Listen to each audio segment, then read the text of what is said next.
watch this topic in Hindi, skip the video to 1 minute and 55 seconds. Hello everyone, welcome to another episode of Legal Update, a new initiative of Drishti Judiciary. Today's topic of discussion is Goa Rural Improvement and Welfare Cess Act 2000. First, let us see why is it in the news. Recently, the Bombay High Court upheld the constitutional validity of Goa Rural Improvement and Welfare Cess Act 2000, that is Goa Cess Act. The High Court praised the state government for the law addressing environmental harm from transporting harmful materials. Let us know what is Goa Cess Act. It was enacted in 2000 and became effective from 2006. It aims to raise revenue for improving infrastructure and health in rural areas impacted by environmental issues like plastic use, garbage dumping, and spillage. Let us now discuss its key provisions. It applies a cess on carriers of materials like coal, sand, and mineral ore in Goa. It pertains to entries 6, that is public health, and 66, that is sanitation of the state list, enabling a financial charge for public needs. The Act does not discriminate in tax between imported and locally manufactured goods and does not restrict trade within Goa. Section 4 states that the cess benefits to those affected by transportation-related environmental issues. The Act allows the executive to set cess rates. It outlines different cess rates for carriers and ore transportation from outside the state based on a reasonable classification.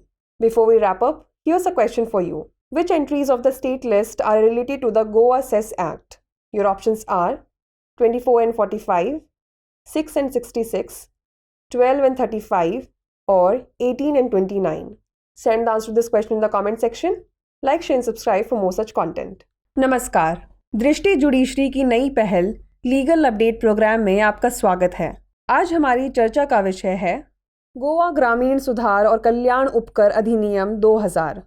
सबसे पहले जान लेते हैं यह चर्चा में क्यों है। हाल ही में बॉम्बे हाई कोर्ट ने गोवा ग्रामीण सुधार और कल्याण उपकर अधिनियम 2000 या गोवा उपकर अधिनियम की संवैधानिक वैधता को बरकरार रखा।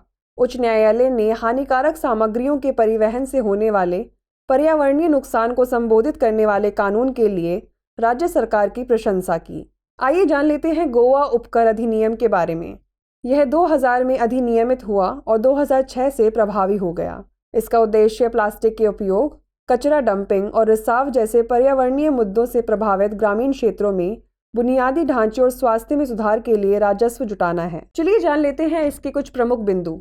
यह गोवा में कोयला, रेत और खनिज अयस्क जैसी सामग्रियों के वाहक पर उपकर लागू करता है। यह राज्य सूची की प्रविष्टि 6 सार्वजनिक स्वास्थ्य और 66 स्वच्छता से संबंधित है, जो सार्वजनिक जरूरतों के लिए वित्तीय शुल्क को सक्षम बनाता है।